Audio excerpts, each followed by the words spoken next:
نور ہے، علم نور ہے، علم نور ہے۔ بسم اللہ الرحمن الرحیم، الحمد للہ رب العالمین والصلاة والسلام علی سید المرسلین۔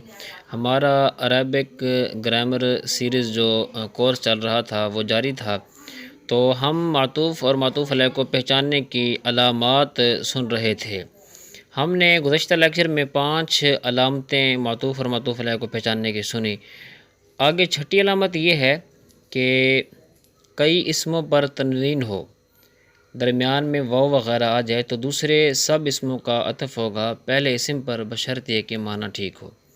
جیسے مثال اس کی وَجَعَلَ فِيهَا سِرَاجًا وَقَمَرًا مُنِيرًا۔ اب ہم نے قاعدہ بیان کیا تھا کہ کئی اسموں پر تنوین ہو، درمیان میں واو آ جائے۔ اب دیکھیں سراج پر بھی تنوین ہے، قمر پر بھی تنوین ہے، منیر پر بھی تنوین ہے، معنی بھی درست ہو رہا ہے معطوف اور معطوف علیہ بنانے کی صورت میں، تو لہذا ان کو آپس میں ہم معطوف اور معطوف علیہ بنا دیں گے۔ 7ویں علامت یہ ہے کلام کے اندر اسم موصول مقرر ہو اور درمیان میں واو وغیرہ آ جائے تو دوسرے اسم موصول کا بماثلہ عطف ہوگا پچھلے اسم موصول پر، یعنی اس کے بماثلہ پر۔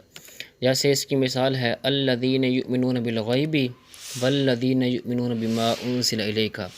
اب یہاں پر ہم نے قاعدہ یہ بیان کیا کہ کلام کے اندر اسم موصول مقرر ہو۔ اب الذین اور پھر آگے والذین میں الذین، یہ اسم موصول مقرر ہو گئے، پھر درمیان میں واو آ گئی والذین والی واو، تو اب اس صورت میں الذین یؤمنون بالغیب پورے ہم اس کے یعنی اسم موصول بماثلہ ملا کر اس کا پھر عطف ہو جائے گا والذین یؤمنون بما انزل الیک، یہ آپس میں معطوف معطوف علیہ بن جائیں گے۔ 8ویں علامت یہ ہے کہ اسم اشارہ مقرر ہو، درمیان میں واو آ جائے تو دوسرے اسم اشارہ کا عطف ہوگا پہلے اسم اشارہ پر۔ پہلے تھا کہ اسم موصول مقرر ہو، اب اسم اشارہ، جیسے اولئک علی ھدی من ربہم واولئک ھم المفلحون۔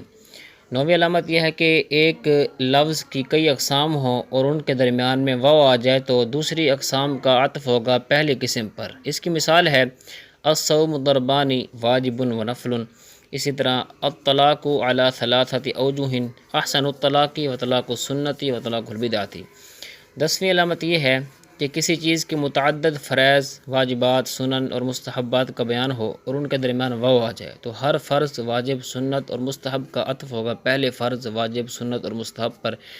اسی پر محرمات اور مکروہات وغیرہ کو بھی آپ قیاس کر لیں۔ فرائض کی مثال کس طرح، جیسے فردھا کنز الدقائق میں مثال ہے فردھا التحریمۃ والقیام والقراءۃ والرکوع والسجود، یہ سب معطوف معطوف علیہ بن رہے ہیں۔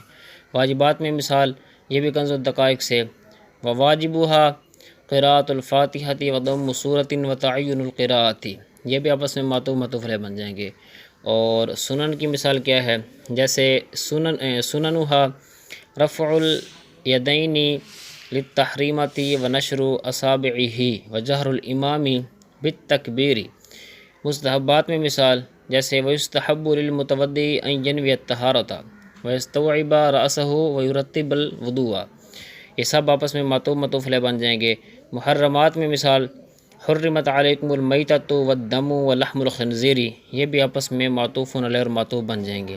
مکروہات کی مثال دیکھ لیں، یہ بھی کنز الدقائق سے ہے کرہ استقبال القبلۃ بالفرج فی الخلاء واستدبارھا، یہ بھی آپس میں معطوف معطوف علیہ بنیں گے۔